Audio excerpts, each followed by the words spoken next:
बिस्मिल्लाहिर्रहमानिर्रहीम। अस्सलामु अलैकुम वरहमतुल्लाहि वबरकातुहू। पेश खिदमत है अल्लाह की रज़ा हासिल करने के लिए एक दुआ, हदीस नबी सल्लल्लाहु अलैहि वसल्लम कि अल्लाह की रज़ा हासिल करना, ये दूसरे लफ्ज़ों में अल्लाह को राज़ी करना।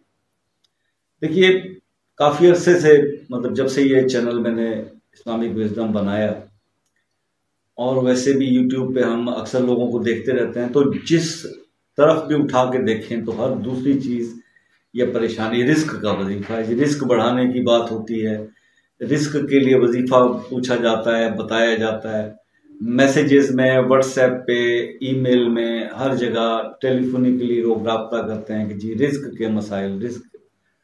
अब थोड़ी सी बात कभी आज तक ये नहीं हुई कि यार कोई ऐसी चीज भी बताएं जिससे कि राज़िक राजी हो जाए। जिसने रिस्क देना है वो राजी होगा तो रिस्क के मसाइल हल हो जाएंगे।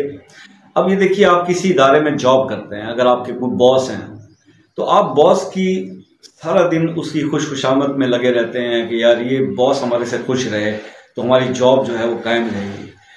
तो जो आप सबके ऊपर हर चीज पे जो कादिर है, जो मालिक है, जिसने आपका रिस्क लिखा है, उस राज़िक को राजी करने की फिक्र जो है वो कभी इंसान के दिल में पता नहीं क्यों नहीं आती। मैं हैरान हूं इस बात पे। हालांकि राज़िक ने, हमारे रब ने रिज्क का मामला इबादत से नहीं जोड़ा। ये कभी ऐसा नहीं हुआ कि अल्लाह पाक ने जो है वो रिज्क को इबादत से मशरूत कर दिया हो। अल्लाह तो सबका रब है, हर मखलूक का रब है। अल्लाह मुसलमान का भी रब है और गैर मुस्लिम का भी रब, तमाम मखलूक का वो पालने वाला है। तो वो तो फिर अगर ऐसी मिसाल के तौर पर रिज्क अगर आप समझते हैं कि इबादत से, इन चीज़ों से जुड़ा हुआ है, तो फिर बिल गेट्स दुनिया का अमीर तरीन आदमी है, अंबानी है, मुकेश अंबानी, ये दोनों अल्लाह को नहीं मानते, लेकिन अल्लाह ने इनको बेबहा रिस्क दिया हुआ है।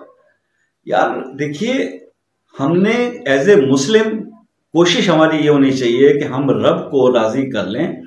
रब ने हमारे, देखिए हमारे इस दुनिया में आने से पहले जब अल्लाह पाक ने हमारी रूह को बनाया ना, तो उसी वक्त तकदीर मुबर्रम के अंदर ये लिख दिया, लौह महफूज पे लिख दिया कि ये इंसान इतने इतने दिन यहाँ जमीन पर रहेगा, इतना जिएगा, इतनी सांसें लेगा और इतने इसका रिस्क जो है वो भी लिख दिया गया। अब आगे जो दूसरी बात है ना, वो जो रिस्क को अब आगे बढ़ाने का या मल्टीप्लाई का, तो वो तरीके तो अल्लाह पाक ने हमें बता दिए, कुरान में भी बता दिए, हदीस की रोशनी में हुजूर पाक सल्लल्लाहु अलैहि वसल्लम ने बता दिए कि रिस्क बांटने से बढ़ता है मेरे भाई, शुक्र अदा करने से बढ़ता है। नाशुक्री अल्लाह को पसंद नहीं है। अल्लाह पाक ने हमें जो कुछ अता किया हुआ है, अगर हम उसके ऊपर रब का शुक्र अदा करना शुरू कर दें और अपनी जो भी हमें अल्लाह पाक ने रिस्क अता करना है, जो हमारी इनकम है, उसके अंदर से अगर हम अल्लाह के साथ एक छोटी सी पार्टनरशिप कर लें और अपनी इनकम का कुछ हिस्सा फिर दोबारा से अल्लाह के रास्ते पर खर्च कर दें, तो ये अल्लाह के साथ तिजारत है भैया। जब ये अल्लाह के साथ आप तिजारत करेंगे तो आपका रिस्क मल्टीप्लाई होगा, आपकी सोच से भी ज्यादा होगा। लेकिन आप ये समझते हो कि अगर आपने अल्लाह की जो अहकामात हम पे, जो फराइज हैं, वो भी अदा नहीं करने और अल्लाह के साथ अल्लाह के रास्ते पर खर्च भी नहीं करना और सिर्फ वजीफा पढ़ना है और चिल्ला करना है और उससे हमारा रिस्क बढ़ जाएगा, तो ये आपकी खाम ख्याली है। ऐसी बात ना कभी मैंने की ना समझाई। मैं हमेशा यही कहता रहा कि जब वजीफा भी कोई आप शुरू करेंगे तो उस पर असर उसी वक्त आएगा जब आप 5 वक्त नमाज पढ़ते होंगे, जब आप अल्लाह के दूसरे अहकामात को पूरा करते होंगे। तो जब ये बातें, मैं पहले दिन से जब से भी वीडियोस बना रहा हूँ, इस्लामिक चैनल पे हूं, तो मैं सबसे पहले यही बात करता हूं। मैंने कभी इस तरह दूसरे दोस्तों की तरह ये नहीं कहा कि बस जी आप ये कर लें तो आपका ये हो जाएगा और वो कर लें। तो देखिए, होगा, जरूर होगा। अल्लाह की जो कलाम है वो बरहक है और वज़ाइफ बिल्कुल जो औलिया कराम से आए हैं, जो सहाबा कराम से हमें मिले हैं, जो रसूल पाक सल्लल्लाहु अलैहि वसल्लम की हदीस से मिले हैं और अल्लाह के कलाम के जो वज़ाइफ हैं, वो उसमें नो डाउट बहुत असर है। लेकिन बात तो वही है ना कि वो बात तो ना हो ना, बगल में छुरी और मुंह में राम नाम। तो आप अपने आप को मुसलमान पहले बनाने की तो कोशिश करें, पहले अल्लाह से तौबा तो करें।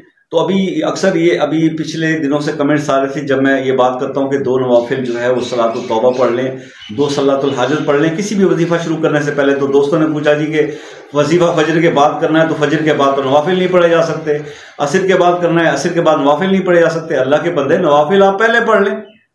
नवाफिल के लिए ये पाबंदी तो नहीं कि वजीफा शुरू करने से पहले ही बैठकर पढ़ने और फिर वजीफा शुरू करना। आप वजीफा शाम को शुरू करना है या असर में शुरू करना है, फजर की नमाज के टाइम पे फजर से पहले पढ़ लें नवाफिल।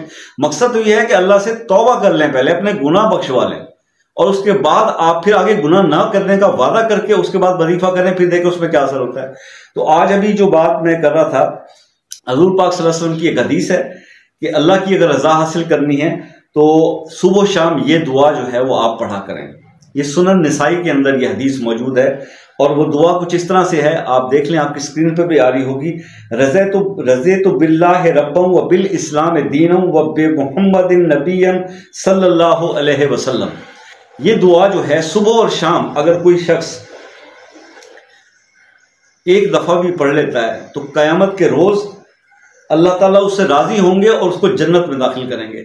अब ये बात कयामत के रोज तो अल्लाह ताला राजी होंगे, मैं समझता हूं कि अगर आप दुनिया में भी ये इस दुआ का एक छोटा सा अमल अगर आप शुरू कर दें, हदीस शरीफ है, सरकार दो आलम सल्लल्लाहु अलैहि वसल्लम का फरमान है, तो मेरे ख्याल में रब आपका इस दुनिया में भी आपसे राजी हो जाएगा और आपके जो वो मसाइल आप दिन रात अक्सर डिस्कस करते हैं मैसेजेस के अंदर भी, और वैसे उसी मसाइल के हल के लिए आप मज़ाहिब की ये वीडियो देखते हैं, तो वो भी हल हो जाएंगे।